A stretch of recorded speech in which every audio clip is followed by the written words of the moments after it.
السلام علیکم ویورز، میں ہوں زاہد تنوڑی ایڈوکیٹ۔ آپ دیکھ رہے ہیں لا اینڈ دا لائر۔ 6 فروری 2024 کو سپریم کورٹ آف پاکستان میں ایک مقدمہ زیر سماعت تھا۔ Chief justice supreme court of Pakistan قاضی فائز عیسیٰ کی عدالت میں، اور اس مقدمے کا عنوان تھا مبارک احمد ثانی بنام ریاست پاکستان وغیرہ۔ اس مقدمے کا فیصلہ دیتے ہوئے سپریم کورٹ کے چیف جسٹس نے کچھ ایسی باتیں کیں، کچھ ایسے ریمارکس دیے کہ جن کی وجہ سے سپریم کورٹ آف پاکستان کے چیف جسٹس قاضی فائز عیسیٰ اس وقت زیر تنقید ہیں۔ سوشل میڈیا پر بھی ان پر تنقید ہو رہی ہے، پرنٹ میڈیا پر بھی تنقید ہو رہی ہے، اور ہر شخص یہ پوچھ رہا ہے، یہ جاننے کی کوشش کر رہا ہے کہ قاضی فائز عیسیٰ نے یہ مقدمہ تھا کیا اور اس میں ریمارکس کیا دیے ہیں، قادیانیوں کے حوالے سے فیصلہ دیتے ہوئے یہ کیا کہہ دیا ہے۔ یہ آج کی ویڈیو میں ہم ڈسکس کریں گے اسی کیس میں جو فیکٹس ہیں ان کے حوالے سے، اور جو قاضی فائز عیسیٰ کا فیصلہ ہے، ریمارکس ہیں اس حوالے سے، اور قادیانیوں کا سٹیٹس جو پاکستان میں ہے، جو پاکستان کا قانون ہے قادیانیت کے حوالے سے کیا کہتا ہے، آئین کیا کہتا ہے، اس حوالے سے ہم بات کریں گے۔ ویورز، عقیدہ ختم نبوت یعنی حضرت محمد صلی اللہ علیہ وآلہ وسلم اللہ کے آخری نبی ہیں، آخری پیغمبر ہیں، اور حضرت محمد صلی اللہ علیہ وآلہ وسلم کے بعد کوئی نبی نہیں آئے گا۔ اس پر ہر مسلمان کامل یقین رکھتا ہے، اور اگر کوئی اس پر یقین نہیں رکھتا تو اس کا ایمان ختم ہو جاتا ہے۔ بدقسمتی سے وقتاً فوقتاً شرپسند لوگ، فتنہ پرور لوگ اس عقیدے پر حملہ آور ہونے کی کوشش کرتے ہیں کسی نہ کسی صورت۔ کبھی جھوٹے دعوے داری کرتے ہیں نبوت کی، کبھی پیغمبر بننے کی، اور کبھی اسلام کی تعلیمات کو نقصان پہنچانے کی کوشش کرتے ہیں، کبھی اسلام کے ماننے والوں کے عقائد پر حملہ آور ہونے کی کوشش کرتے ہیں۔ پاکستان میں ایک فتنہ قادیانیت کے نام سے موجود ہے جو وقتاً فوقتاً حملہ آور ہونے کی کوشش کرتا ہے، جو فتنہ اپنے آپ کو مسلمان ظاہر کرنے کی کوشش کرتا ہے، قرآن کو اپنی کتاب ظاہر کرنے کی کوشش کرتا ہے، اور مرزا غلام احمد قادیانی کو اپنا پیغمبر ظاہر کرتا ہے۔ اس فتنے پر پاکستان میں قانون موجود ہے کہ یہ مسلمان نہیں ہیں کسی بھی صورت، نہ یہ اپنے آپ کو مسلمان کہہ سکتے ہیں، نہ یہ اسلام کی تعلیمات کو اپنی تعلیمات کہہ سکتے ہیں۔ یہ قادیانی فرقہ نہیں، یہ فتنہ ہے۔ یہ فتنہ شرپسندی کا فتنہ ہے، یہ فتنہ ہوا دیتا ہے، یہ فتنہ اشتعال دلاتا ہے، یہ فتنہ شر پھیلاتا ہے، اس لیے اس پر پابندی ہے۔ پاکستان کا آئین بھی اس فتنے پر پابندی کی بات کرتا ہے۔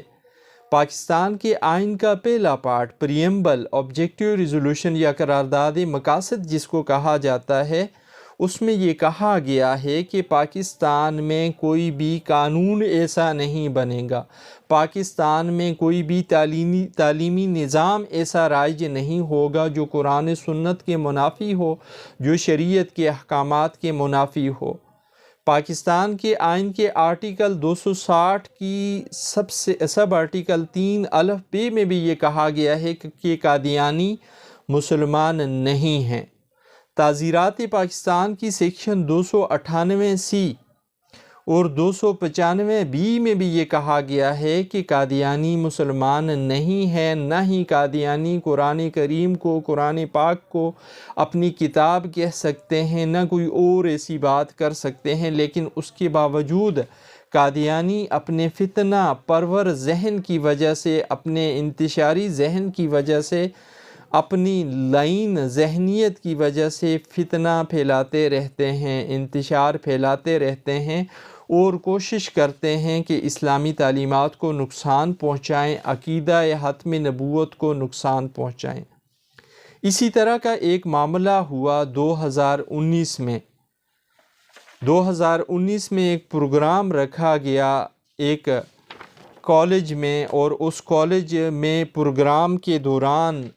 تفسیر صغیر جو نام نہاد تفسیر ہے قادیانیوں کی، اس کی کاپیاں بانٹی گئیں، اور ان کاپیوں کے بانٹنے پر اور اس پروگرام کے منعقد ہونے پر اس پروگرام کے جو منتظمین تھے ان کے خلاف ایک ایف آئی آر کٹی، اور یہ ایف آئی آر بھی اتنی آسانی سے نہیں کٹی۔ یہ ایف آئی آر درخواست تھانے میں دیے جانے پہ نہیں کٹی۔ آخرکار جو اس مقدمے کا مدعی تھا، جو اس کا مقدمے کا پٹیشنر تھا، اس نے ہائی کورٹ میں درخواست دائر کی، اور پھر ہائی کورٹ کے احکامات کی روشنی میں ایف آئی آر کٹی، جس میں سیکشنز لگائی گئیں، سیکشن 295B، سیکشن 298C، اور قرآن پرنٹنگ اینڈ ریکارڈنگ ایکٹ 2011 کی سیکشنیں اور اینٹی ٹیررزم ایکٹ کی سیکشنیں بھی اس ایف آئی آر میں لگیں، جس کا نمبر تھا 661/22 اس ایف آئی آر کا نمبر تھا، اور اس کا پولیس اسٹیشن تھا چناب نگر اور ڈسٹرکٹ تھا ضلع چینیوٹ۔ اس ایف آئی آر میں 6 ملزمان کو نامزد کیا گیا تھا، جن میں ایک یہ مبارک احمد ثانی، جس کی petition supreme court of Pakistan میں زیر سماعت تھی، یہ بھی اس کا ملزم تھا۔ اس ایف آئی آر کے کٹ جانے کے بعد چالان پیش ہوا عدالت میں، اور چالان پیش ہونے کے بعد فرد جرم عائد ہوئی ان ملزمان پر ان سیکشنوں کے تحت جو میں نے اوپر بیان کی۔ یہ ایف آئی آر کی کاپی آپ کو نظر بھی آ رہی ہے۔ اس فرد جرم کو چیلنج کیا اس ملزم نے، مبارک احمد ثانی نے، کہ میرے اوپر لگائی گئی یہ فردات یہ جرم نہیں لگتے۔ اس کی درخواست خارج ہوئی ٹرائل کورٹ سے، اس نے اس کو چیلنج کیا ہائی کورٹ میں، اور ہائی کورٹ نے بھی اس کی جو پٹیشن تھی اس کو خارج فرمایا، اور پھر سپریم کورٹ آف پاکستان میں یہ لے کے آیا یہ مقدمہ، اور اس مقدمے میں سپریم کورٹ آف پاکستان میں اس نے یہی موقف رکھا قاضی فائز عیسیٰ صاحب کے سامنے، اور قاضی فائز عیسیٰ صاحب نے پھر یہ فیصلہ دیا 6 فروری 2024 کو۔ قاضی فائز عیسیٰ صاحب نے فیصلہ دیتے ہوئے یہ کہا کہ جی ایف آئی آر میں کوئی اس طرح کی بات نہیں ہے، ایف آئی آر میں یہ سیکشنیں ایجاد نہیں ہوئیں۔ وکیل سے پوچھا گیا پٹیشنر کے، اور وکیل نے یہ بتایا کہ اس طریقے سے نہیں ہے۔ قاضی فائز عیسیٰ صاحب یہ فیصلہ دیتے ہوئے زیادہ تر باتیں وکیل کے ذمہ ڈال رہے ہیں کہ وکیل نے ایسے کہا، پٹیشنر کے وکیل نے ایسے کہا، اور یہ معاملہ اس طریقے سے ہے۔ اور پھر قاضی فائز عیسیٰ صاحب نے آئین کے کچھ آرٹیکلز کا حوالہ دیا، جس میں مذہب کی آزادی کے حوالے سے، مذہبی تعلیمات کی تبلیغ کے حوالے سے بات کی جاتی ہے، اور پھر قاضی فائز عیسیٰ صاحب نے یہ پٹیشن منظور کر لی، اور یہ فردات حذف کرنے کا حکم جاری کر دیا کہ یہ چالان میں نہیں لکھی ہوئیں، یہ ایف آئی آر میں نہیں لکھی ہوئیں۔ لیکن تبصرہ کرتے ہوئے، ریمارکس کرتے ہوئے قاضی فائز عیسیٰ صاحب کچھ ضرورت سے زیادہ آگے بڑھ گئے۔ ایک فتنہ جس کو آئین پاکستان بھی کہہ رہا ہے کہ یہ مسلمان نہیں ہیں،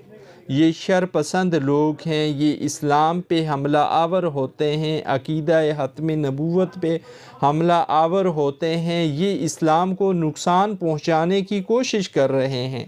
پاکستان میں رائج قانون تعزیرات پاکستان کی سیکشن 298C بھی اس بابت بات کر رہی ہے، اور اسی طرح 295C میں بھی یہ بات کی گئی ہے۔ 298C میں یہ کہا گیا ہے کہ قادیانی گروپ یا لاہوری گروپ جو خود کو احمدی یا کسی اور نام سے موسوم کرتے ہیں، کوئی شخص جو بلا واسطہ یا بالواسطہ خود کو مسلمان ظاہر کرے یا اپنے مذہب کو اسلام کے طور پر موسوم کرے یا منسوب کرے یا الفاظ کے ذریعے اپنے مذہب کی تبلیغ یا تشہیر کرے یا دوسروں کو اپنا مذہب قبول کرنے کی دعوت دے یا کسی بھی طریقے سے مسلمانوں کی مذہبی احساسات کو مجروح کرے، اسے قید کی اتنی مدت کی سزا دی جائے گی جو 3 سال تک ہو سکتی ہے، اور اس پر جرمانہ بھی ہوگا۔ یہ کہا گیا ہے 298 میں تعزیرات پاکستان میں، اور یہاں اس FIR میں جو ہو رہا تھا، جس طریقے سے تشہیر کی گئی، کاپیاں بانٹی گئیں، ایک اپنی گڑی ہوئی تفسیر جس کو وہ قرآن کی تفسیر کہہ رہے ہیں، انتشار کی خاطر، فتنے کی خاطر، تو یہ اس جرم کے زمرے میں آتی ہے۔ یہ والی بات بھی اس سیکشن کے تحت، اور FIR میں بھی یہی سیکشن ایجاد ہے، اور اسی طرح سیکشن 295 بھی ہے تعزیرات پاکستان کی، جس میں یہ کہا گیا ہے جو شخص قرآن پاک کے کسی نسخے کی عمدن بے حرمتی کرے، اسے نقصان پہنچائے یا اس کی بے ادبی کرے یا اسے توہین آمیز طریقے سے کسی غیر قانونی مقصد کے لیے استعمال کرے تو وہ عمر قید کی سزا کا مستوجب ہوگا۔ اب یہاں پہ یہ جو فرضی انہوں نے گڑھا ہوا ہے، قادیانیوں نے، فتنہ قادیانیت نے، ایک تفسیر جس کو لکھا مرزا بشیر الدین نے، صرف مسلمانوں کے جذبات، قرآن کی تعلیمات، اسلام کی تعلیمات کو نقصان پہنچانے کے لیے ایک غلط، ایک بوگس قسم کا نظریہ یہ بنائے ہوئے ہیں۔ عقیدہ ختم نبوت کا انکار کرتے ہوئے یہ اسلام کو نقصان پہنچا رہے ہیں، اور یہ پھر اپنی اس نام نہاد کتاب کو، جس کو تفسیر صغیر کہتے ہیں، اس کو بانٹ بھی رہے ہیں، اور یہ جو FIR کٹی ان پر اسی جرم کی مد میں کٹی۔ تو جسٹس قاضی فائز عیسیٰ صاحب نے جو ریمارکس میں تبصرہ کیا ہے کہ ملک پاکستان کا آئین ہر فرقے کو اجازت دیتا ہے وہ اپنے فرقے کی تبلیغ کریں، یہ ایسی بات قادیانیوں کو ملک پاکستان کا آئین، اس فتنے کو ملک پاکستان کا نہ آئین اجازت دیتا ہے نہ قانون اجازت دیتا ہے۔ قاضی فائز عیسیٰ صاحب کا یہ فیصلہ اس طریقے سے، جس طریقے سے یہ فیصلہ دیا گیا ہے، یہ لوگوں کی ایذا رسانی کا باعث بنا ہے، یہ اہل ایمان، یہ عقیدہ ختم نبوت رکھنے والے لوگوں کے لیے باعث ایذا بنا ہے۔ میرے خیال سے قاضی فائز عیسیٰ صاحب کو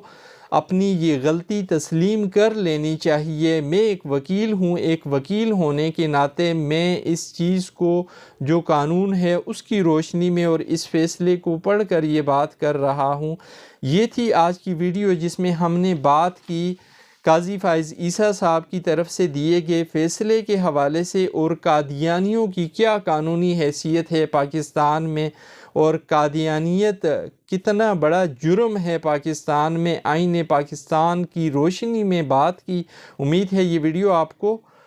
آپ کے لیے مفید رہے گی۔ آخر میں گزارش، اگر آپ چینل پر نئے ہیں، آپ نے چینل سبسکرائب نہیں کیا ہوا تو چینل سبسکرائب کریں، ویڈیو لائک کریں، بیل آئیکن پریس کریں، تاکہ اویئرنیس کے حوالے سے ہر نئی آنے والی ویڈیو کا نوٹیفیکیشن آپ تک پہنچ سکے۔ زندگی رہی، پھر حاضر ہوں گے کسی نئے موضوع کے ساتھ۔ اجازت دیجیے، اللہ حافظ۔